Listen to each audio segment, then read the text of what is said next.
ఓం శ్రీ కృష్ణ జగద్గురు పరబ్రహ్మణే నమః. ఓం నమో శ్రీ వేదవ్యాసాయ నమః. ఓం మద్గురు శ్రీ పూర్ణానంద స్వామినే నమః. ఓం శుక్లాంబరధరం విష్ణుం శశివర్ణం చతుర్భుజం ప్రసన్నవదనం ధ్యాయేత్ సర్వవిఘ్నోపశాంతయే. ఓం వ్యాసాయ విష్ణురూపాయ వ్యాసరూపాయ విష్ణవే నమో వై బ్రహ్మనిధయే వాసిష్ఠాయ నమో నమః. ఓం నారాయణం నమస్కృత్య నరం చైవ నరోత్తమం దేవీం సరస్వతీం వ్యాసం తతో జయముదీరయే. శ్రీ భగవద్గీత మోక్ష సన్యాస యోగము. అయితే స్వకీయమైనటువంటి తనదైనటువంటి కర్మ చేత భగవంతుణ్ణి ఆరాధించడం అనే ఈ పద్ధతినైతే మనుజులైన వారు సరిగా గమనించకుండా దైవార్పితమైనటువంటి కర్మలను చేయడం మానివేశారు. కోరికతో కూడినటువంటి బుద్ధితోనే మిగతా క్రియలను చేస్తూ ఉన్నారు. అందువలన కర్మ ఏ విధంగా అంటే బంధన రూపంగానే మళ్ళీ కూడా అనేక దేహాలను ఉత్పన్న పతనాలుగా వించే విధంగా శారీరక సంబంధమైన రాకపోకలు కలిగే విధంగా జనన మరణ రూపంలో ఉండే సంసార రూపంగా మారిపోతూ ఉన్నది. అదే భగవానుడైతే కర్మను మోక్ష రూపంగా మార్చవచ్చు అని తెలిపి దానికి ఇక్కడ గొప్పదైనటువంటి ఉపాయాన్ని కూడా సెలవిచ్చి ఉన్నారు కదా. కాబట్టి మోక్షము చెందాలి అనుకున్నటువంటి ముముక్షువులంతా కూడా ఈ యొక్క సత్యాన్ని, ఈ వాస్తవాన్ని జ్ఞాపకమునందు ఉంచుకోవాలి. ఎటువంటి వాస్తవం? తనదైనటువంటి స్వకీయమైన కర్మ చేతనే భగవంతుణ్ణి ఆరాధించడం అనేది. అంటే ఎటువంటి కోరిక లేనటువంటి బుద్ధితోటి కర్మను ఆచరించడం అనే విషయాన్ని జ్ఞాపకమునందు పెట్టుకొని భగవంతుడు తెలియజేసినటువంటి మాటల మీద విశ్వాసాన్ని ఉంచి తాము చేసేటువంటి సమస్త కర్మలను కూడా ఈశ్వరార్పణ బుద్ధితోటి, భగవత్ కైంకర్య బుద్ధితోటి కూడా చేయాలి. అలా చేసినప్పుడు ఇక సిద్ధిం విందతి మానవ అన్నట్లుగానే మానవుడు జ్ఞానసిద్ధిని పొందుతాడు. దాని ద్వారా మోక్ష సిద్ధిని కూడా తప్పకుండా పొందగలుగుతాడు అని గీతాచార్యులు సుస్పష్టంగా తెలియజేశారు. అంటే కర్మ, భక్తి, జ్ఞానముల యొక్క సముచ్చయాన్ని గురించి తెలియజేయబడింది కదా. ఎలాగంటే కర్మను ఆచరించడం అంటే కర్మను గురించి తెలియజేయడం, దాని ద్వారా భగవంతుణ్ణి ఆరాధించడం. భగవంతుణ్ణి ఆరాధించాలి అంటే భక్తి అనేది ఉండాలి కదా. అలాగే భక్తి చేత ఆరాధించడం చేత చిత్తశుద్ధి కలుగుతుంది. కాబట్టి చిత్తశుద్ధి ద్వారా జ్ఞానము అనేది ఆవిర్భవిస్తుంది. కాబట్టి ఇక్కడ కర్మ, భక్తి, జ్ఞానముల యొక్క సముచ్చయాన్ని గురించి చక్కగా తెలియజేయబడింది కదా. ఎలాగంటే కర్మ అనేటువంటి ప్రమిదలో భక్తి అనే నూనె పోసి ధ్యానము అనే ఒత్తిని పెట్టి జ్ఞానము అనే జ్యోతిని వెలిగించాలి అని చెబుతూ సమస్త ప్రాణికోట్లు కూడా పరమాత్మ నుండే ఉత్పత్తిని పొందుతూ ఉన్నవి. ఈ పరమాత్మ చేతనే ఈ ప్రపంచమంతా కూడా వ్యాపించబడి మరీ ఉన్నది.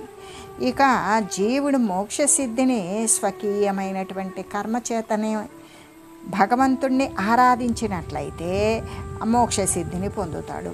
అంటే ఈశ్వరార్పణ బుద్ధితోటి ఏ కర్మను చేసినప్పటికీ కూడా ఆ కర్మను పరమాత్మకు అర్పించడం చేత ఆ చేసినటువంటి కర్మ పట్ల ఫలితాన్ని ఆశించకుండా కర్మలను గనక ఆచరించినట్లయితే చిత్తశుద్ధి ఉత్పన్నమవుతుంది. దాని ద్వారా జ్ఞానం పుడుతుంది. జ్ఞానం ద్వారా మోక్షాన్ని పొందుతాము అని చెబుతూ తన యొక్క ధర్మం ఏమిటి అంటే అది చేసేటువంటి పని ఎలాంటిదైనా సరే కఠినంగా ఉన్నా, ఎక్కువగా ఉన్నా, భారంగా ఉన్నప్పటికీ కూడా మరి అది తనకు భారమైనప్పుడు ఏమనిపిస్తుంది? తన యొక్క అవివేకం ద్వారా అది గుణము లేనిదిగా కనబడుతూ ఉంటుంది.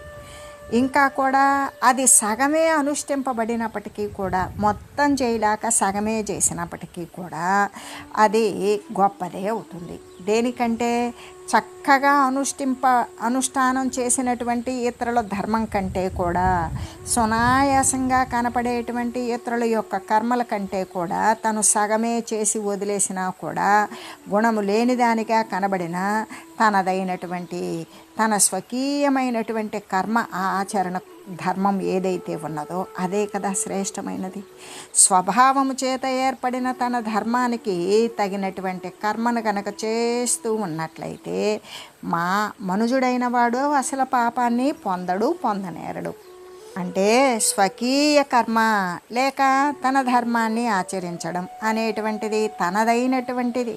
తన ప్రయత్నం ద్వారా తన ధర్మాన్ని ఆచరించడం కొద్దిపాటి కష్టమైన, ఒకంత కఠినమైన, తేలికగా ఆచరింపబడినటువంటి ఇతరుల యొక్క కర్మను స్వీకరించడం కంటే కూడా తను కఠినమైన ధర్మము లేనిది అనిపించినా కూడా తను స్వకీయమైనటువంటి కర్మను అనుసరించడము ఆచరించడమే ఎంతో మేలు అని కదా చెప్పబడింది. కాబట్టి నిజమైనటువంటి ధర్మాన్ని ఒకంత కష్టము అని తలంచి దానిని మధ్యలో వదిలిపెట్టకూడదు.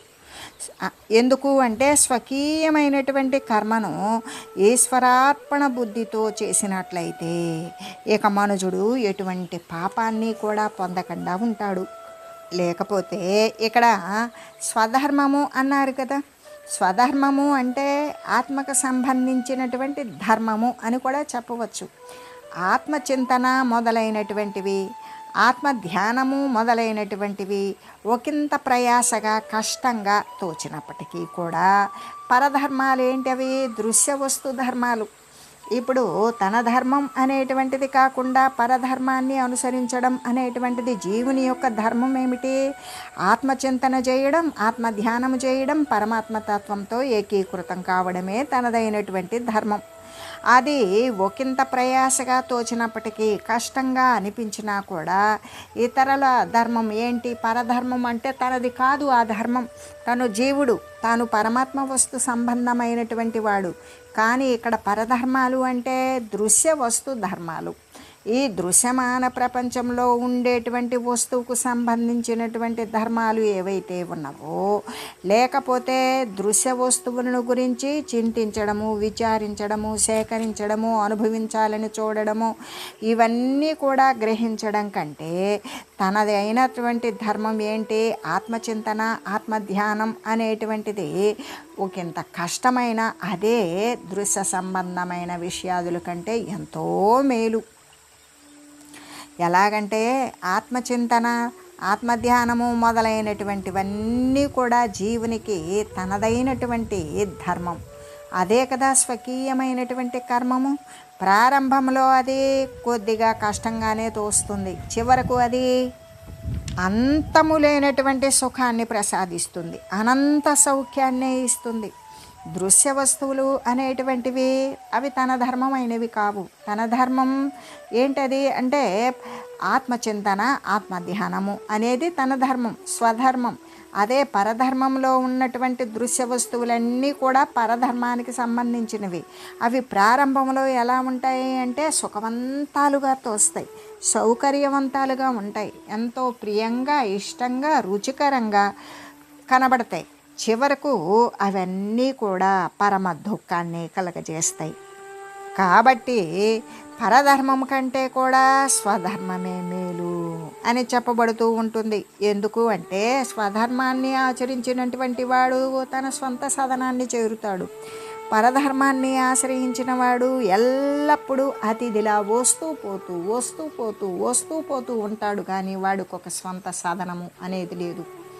కాబట్టి వస్తూ పోయేటువంటివి ఉపాధులను ధరించడం వదలడమే కదా. కాబట్టి పరధర్మాన్ని అనుసరించకుండా తన స్వకీయమైన స్వధర్మాన్ని అనుసరించాలి.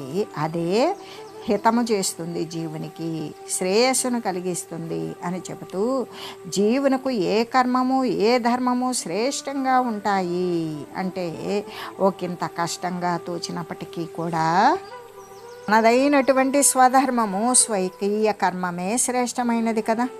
కాబట్టి అసలు స్వభావము చేత ఏర్పడిన కర్మమును అంటే తన యొక్క స్వధర్మమును ఈశ్వరార్పణ బుద్ధితోటి చక్కగా ఆచరించినప్పుడు మనుజుడు పాపాన్ని పొందకుండా ఉంటాడు అని చెబుతూ, స్వకీయ కర్మము అంటే తనదైనటువంటి ధర్మము, స్వధర్మము ఒకవేళ దోషంతో కూడి ఉన్నప్పటికీ కూడా, అది ఒక దోషముతో మలినముతో కూడి కనపడుతూ ఉన్నప్పటికీ కూడా దానిని స్వధర్మం కాబట్టి దానిని వదలకూడదు అనే కదా చెప్తూ ఉన్నారు. సహజం కర్మ కౌంతేయ సదోషమపి న త్యజేత్ సర్వారంభా హి దోషేణ ధూమేనాగ్నిరివావృతాః. ఓ అర్జున, స్వభావ సిద్ధమగు అంటే సహజమైన తన స్వకీయమైనటువంటి కర్మము దోషముతో కూడి ఉన్నప్పటికీ కూడా, అంటే దృశ్య రూపమే అయినప్పటికీ కూడా, లేదు సత్వరజస్తమో గుణాలుతో కూడిన త్రిగుణాత్మకమే అయినప్పటికీ కూడా దానిని ఎప్పటికీ వదలకూడదు. పొగచేత అగ్ని కప్పబడినట్లుగానే సమస్త కర్మములు కూడా ఆ 3 గుణాల యొక్క దోషము చేత కప్పబడి ఉంటుంది కదా. ఎలాగంటే స్వభావ సిద్ధమైనటువంటి కర్మ, సహజమైనటువంటి కర్మము దోషముతో కూడుకొని ఉన్నప్పటికీ కూడా, అంటే దోషయుక్తము అంటే దృశ్య సంబంధమైన రూపమే అయినా, లేదు 3 గుణాలతో కూడి ఉన్నప్పటికీ కూడా దానిని తనదైనటువంటి స్వధర్మమైనటువంటి కర్మ కాబట్టి దానిని వదలకూడదు. అది ఎలా ఉన్నది అంటే, అగ్ని ఉంటుంది లోపల, ఆ అగ్ని పొగ అనబడే దాని చేత కప్పబడి ఉంటుంది. పొగ ఎప్పుడు లేదో అగ్ని జ్వాలలా ప్రకాశిస్తుంది. కాబట్టి సమస్త కర్మములు కూడా ఈ త్రిగుణాల యొక్క అంటే సత్వరజస్తమో గుణాల యొక్క దోషాల చేత కప్పబడి ఉన్నవి కదా. అంటే కర్మ అనేటువంటిది ఇంద్రియాల చేత చేయబడేటువంటిదే కాబట్టి దృశ్యమందు అంతర్భూతమై ఉన్నది.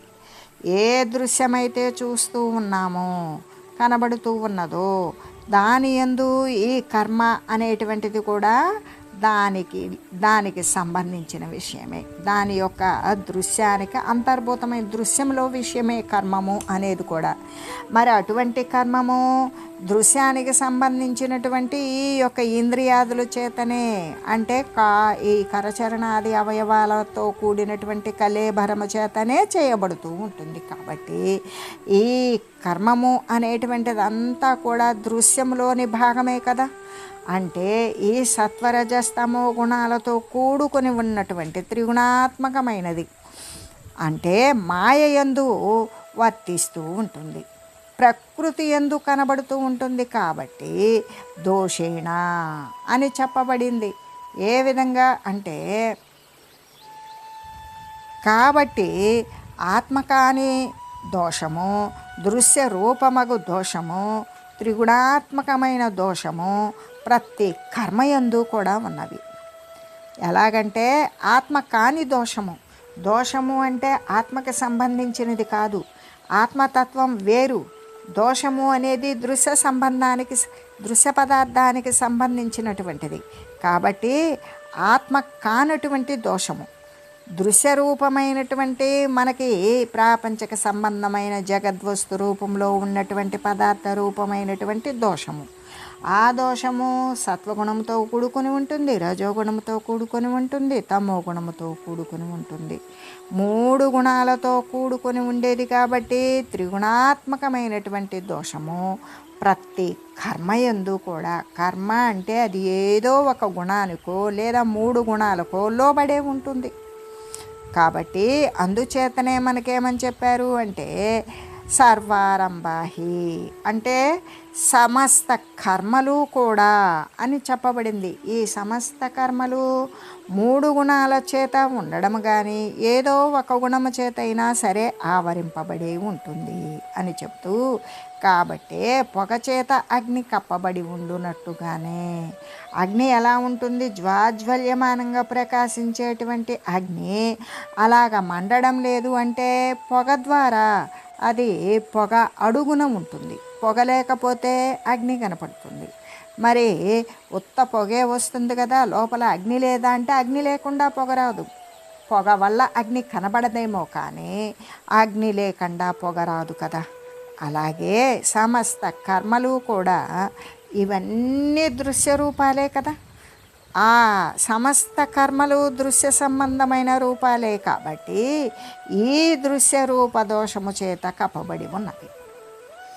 అయినప్పటికీ కూడా స్వభావ సిద్ధములకు కర్మలను వదలవచ్చా?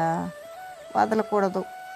ఎలాగంటే వాటిని నిష్కామ బుద్ధితో, కోరిక లేకుండా చేయబడేటువంటి మనస్తత్వంతో, భగవంతునికి అర్పణ చేసినటువంటి బుద్ధితోటి ఆచరించినట్లయితే ఇక అవి చిత్తశుద్ధి అనేటువంటిది కలుగుతుంది. ఎప్పుడైతే చిత్తమునందు శుద్ధత్వం ఏర్పడుతుందో అప్పుడు ఇక జ్ఞానమును కలుగుతుంది. ఆ జ్ఞాన ప్రయాణంతోనే మోక్షాన్ని కూడా కలగజేస్తాయి. అయితే పాపకార్యాలను మాత్రం చేయరాదు. సమస్త కర్మలను కూడా మాయారూప దోషము చేత ఆవరింపబడి ఉన్నప్పటికీ కూడా అందులో శుద్ధకర్మ చేత శుద్ధకర్మను, పుణ్యకర్మ చేత పాపకర్మను, కోరిక లేకుండా అనుసరించేటువంటి కర్మ చేత కోరికతో కూడినటువంటి కర్మను అంటే సకామ కర్మను తొలగించి వేయవచ్చు. ఎలాగంటే మంచి పని చేత, శుద్ధమైనటువంటి దైవిక పని చేత దృశ్య సంబంధమైనటువంటి పనిని తొలగించవచ్చు. పుణ్యవంతమైనటువంటి కార్యము చేత పాపవంతమైనటువంటి క్రియను నశింపజేయవచ్చు. అలాగే కోరిక లేకుండా ఆచరించేటువంటి కర్మ చేత, కోరిక చేత చేసేటువంటి ఫలితాన్ని కోరేటువంటి కోరికతో చేసే కర్మను తొలగించి వేయవచ్చు. ఆ తర్వాత క్రమంగా కూడా సాధనలను పెంచుకోవాలి. అలా సాధనల యొక్క అతిశయము చేత పెరగబడినటువంటి, వృద్ధి చెందినటువంటి సాధనల చేత ఇంకా కూడా పైకి వెళ్ళి నిష్కర్మ అంటే నైష్కర్మ్య ఆత్మరూపాన్ని చేరాలి. అక్కడ ఆత్మరూపము ఎటువంటి కర్మ లేకుండా కర్మరాహిత్యమై ఉంటుంది కదా. అటువంటి నైష్కర్మ్య ఆత్మరూపాన్ని చేరాలి. ఈ విషయమును మరి ఒక దృష్టితో కూడా విచారించవచ్చు.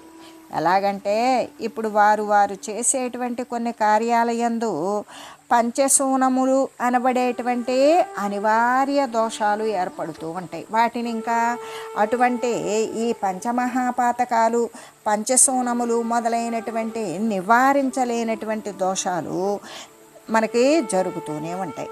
అయితే జీవితయాత్ర కోసం ఆయా కార్యాలను జనులు తప్పకుండా చేయవలసే ఉన్నారు కదా. కాబట్టి ఆ యొక్క పంచశూనాలయో అనబడేటువంటి ఈ దోషాలను నివారించుకోవడం కోసమైతే పంచవిధ ప్రాయశ్చిత్తాలు అనేటువంటివి ఏర్పడినవి. ఇప్పుడు పంచశూనాలు అన్నప్పుడు పంచశూనాలు అన్నప్పుడు 5 రకాలైనటువంటి దోషాలు. పంచమహాయజ్ఞాలు అన్న ఈ 5 రకాల దోషాలను కూడా ప్రాయశ్చిత్తం ద్వారా వీటిని పరిహరించుకునే కోసం 5 రకాల మహాయజ్ఞాలు. అవేంటి అంటే మొట్టమొదటి దోషం, మనకి 5 రకాల దోషాలు అని చెప్పుకున్నాము కదా. ధాన్యాన్ని ఇసిరేటప్పుడు, దంచేటప్పుడు కూడా ప్రాణిహింస, సూక్ష్మమైనటువంటి కంటికి కనబడనటువంటి ప్రాణులను హింసించడం జరుగుతుంది. అది మనం కోరికతో చెయ్యం, మనకి తెలియబడకుండానే ప్రాణిహింస జరుగుతుంది. అటువంటి దానిని ఈ పంచమహాయజ్ఞాలలో బ్రహ్మయజ్ఞము అనేటువంటిది చేయాలి. బ్రహ్మయజ్ఞము అంటే వేదాలను అధ్యయనం చేయడం, సత్శాస్త్రాలను పఠించడం, వీటి ద్వారా ధాన్యాన్ని ఉత్పత్తి చేసేటప్పుడు మరి సంభవించేటువంటి ప్రాణిహింస అనేటువంటి పాపం నుండి పరిహారం జరుగుతుంది. ఇంకా లేదు, ధాన్యాన్ని విసిరేటప్పుడు, దంచేటప్పుడు జరిగేటువంటి ఆ యొక్క క్రిమికీటకాదుల యొక్క మరి నశింపు అనేది జరిగినప్పుడు పితృయజ్ఞం అనే దాని ద్వారా దానిని పరిహరించుకోవచ్చు. అదేమిటి అంటే పితృయజ్ఞము అంటే పితృదేవతలను శ్రాద్ధాలు, తర్పణాలు మొదలైన వాటి చేత తృప్తిపరిచేటట్లు చేయడం. దాని ద్వారా ధాన్యం దంచేటప్పుడు, ధాన్యం విసిరేటప్పుడు, ధాన్యం ఉత్పత్తి చేసేటప్పుడు సంభవించేటువంటి ప్రాణిహింస అనేటువంటివి దోషం నుండి నివృత్తి జరుగుతుంది. ఇంకా మూడవది ఒకటి ఉన్నది.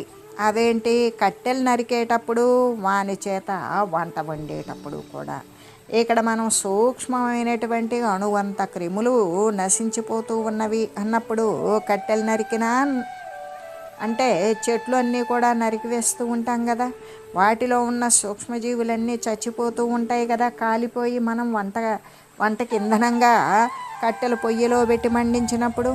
అటువంటి దాని గురించి పరిహరించుకోవడం కోసం దేవయజ్ఞము అంటే ఒక హోమం అనేటువంటివి మొదలైనవి చేయాలి దైవార్పణ బుద్ధితోటి.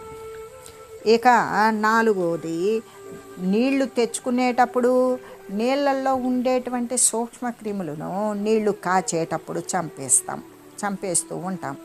దానిని తొలగించుకోవాలి అన్నప్పుడు భూతయజ్ఞము చేయాలి. భూతయజ్ఞము అంటే జీవకోట్లకు, ప్రాణులకు మరి రొట్టెలు, అన్నము ఇవ్వడము, అట్లా నీళ్ళు అనేటువంటివి పండ్లు పక్షులకి ఇవ్వడము, ఇలాంటివి ప్రాణికోట్లను తృప్తిపరిచేటువంటి విషయం ద్వారా నీళ్లు తెచ్చుకునేటప్పుడు, కాచేటప్పుడు కూడా అంటబడినటువంటి ఆ యొక్క దోషాన్ని నివారించుకోవచ్చు. ఇంకా ఊడ్చేటప్పుడు కూడా ఇలా ఊడ్చుతున్నా ఇంకా ఇలాంటివి అంటే రోజువారీ కార్యక్రమాలలో మనము ఇవన్నీ తప్పనిసరిగా చేసుకోవలసినవి. మరి చేసుకోవలసి వచ్చినప్పుడు అనేక ప్రాణిహింస అనేది జరుగుతుంది. అది మనకు బుద్ధిపూర్వకంగా కాకపోయినా మనకు తెలియబడకుండా అయినా సరే జరుగుతూ ఉంటుంది. ఇటువంటి దానిని పరిహరించుకోవాలి అంటే మనుష్యయజ్ఞం అనేటువంటిది చేయాలి. ఎలాగంటే అతిథులను మరి భోజనాదుల చేత తృప్తిపరచాలి. బ్రహ్మనిష్ఠులను పదార్థాల చేత వారిని కూడా తృప్తిపరచడానికి ప్రయత్నించాలి. దీనుల కోసం భోజనాలు పెట్టి వారి యొక్క ఆకలి తీర్చాలి. ఇలాంటి దాని చేత ఊడ్చేటప్పుడు అంటినటువంటి ఈ 5 రకాల దోషాలను కూడా 5 రకాల మహాయజ్ఞాలు అనేటువంటిది దాని ద్వారా వీటిని పరిహరించుకోవచ్చు. ఈ ప్రకారంగానే కర్మల వలన కలిగేటువంటి నివారించలేనటువంటి దోషాలు పోనీ మనకు ముందుగా తెలిసిన దీనివల్ల ఇట్లా అవుతుంది అంటే ఊడ్చుకోకుండా ఉండలేం కదా, ఇంకా క్రిమికీటకాదుల సంఖ్య ఎక్కువ అవుతుంది, మనకు అనారోగ్యం కలుగుతుంది, ఆ శుచికరమైన ప్రదేశంలో మనం ఉండలేము, నివాస యోగ్యం కాదు. కాబట్టి ఇవన్నీ తప్పనిసరిగా చేయాలి. కానీ వాటి యొక్క ప్రాణిహింస అనేది అనివార్యంగా నివారించలేనటువంటి సమస్య పోతూ ఆ విధంగా కొనసాగుతూ ఉంటుంది.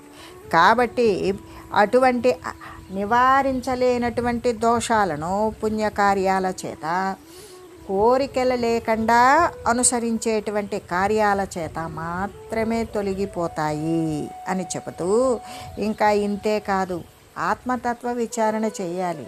పరబ్రహ్మమును గురించి జ్ఞానముతో కూడుకొని విచారించాలి.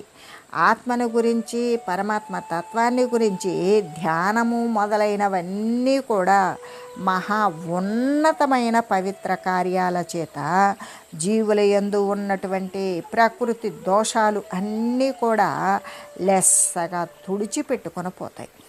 కాబట్టి వారి వారి స్వభావ సిద్ధ కార్యముల యందు ప్రకృతి ద్వారా ఉత్పన్నమైనటువంటి దోషాలు అన్నింటికీ కూడా వాటిని ఏమీ వదిలిపెట్టనక్కర్లేదు. వాటిని త్యజించకుండానే నిష్కామమైనటువంటి బుద్ధితో, ఏ కోరిక లేనటువంటి బుద్ధితోటి వాటిని ఆచరిస్తూ ఉన్నట్లయితే క్రమంగా కూడా హృదయం నిర్మలమైపోతుంది.